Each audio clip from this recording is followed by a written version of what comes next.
And I also want to, again, not to jump around too much, but the fact that you're afraid of antique furniture, I think, is the greatest thing I've ever heard. That's a real thing? Yeah, I'm not afraid of it as much. There's a definite phobia. I'm creeped out by it, and not all of it. It's just certain things.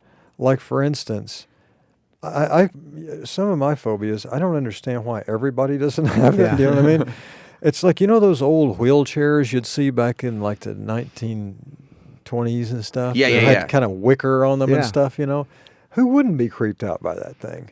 But it's just interesting from a guy like, years ago you were notorious for having, a blood locket with your wife at the time. Right. And then to go forward and be like, well, here's what creeps me out. Because to a lot of people, that was like, oh, these are the creepy people over here. And you're like, no.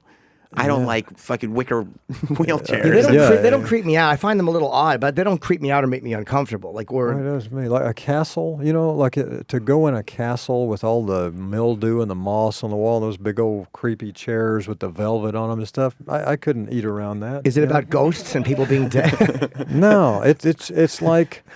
It's like gross and germy.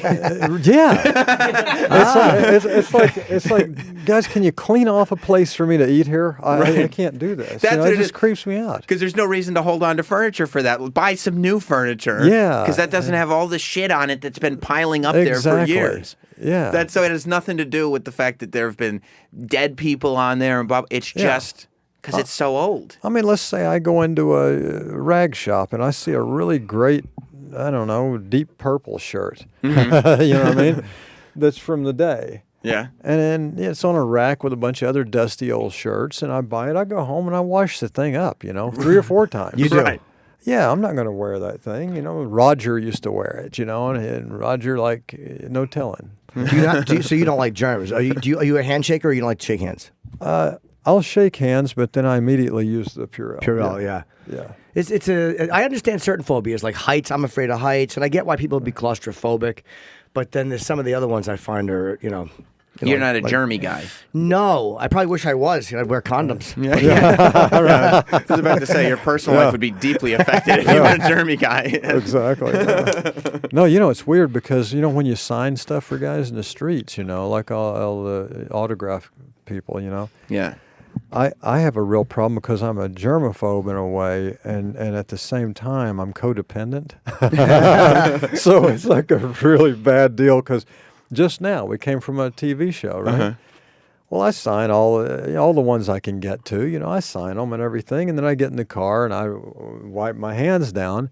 And then a couple other cats come up on the skateboards or whatever next to the car because, in New York, in L.A. you get away from people really easy. Fast. Yeah. Here you can't get away. Right. So you're stuck on a block there, and 3 or 4 cats show up at the window, and, I'm going to do it because, like I said, I'm codependent. So I roll the window down. I've just used the Purell. Now I take the other guy's pen, I write some other stuff up, and roll the window up, use the Purell, and then another cat shows up instantly, and I do his too.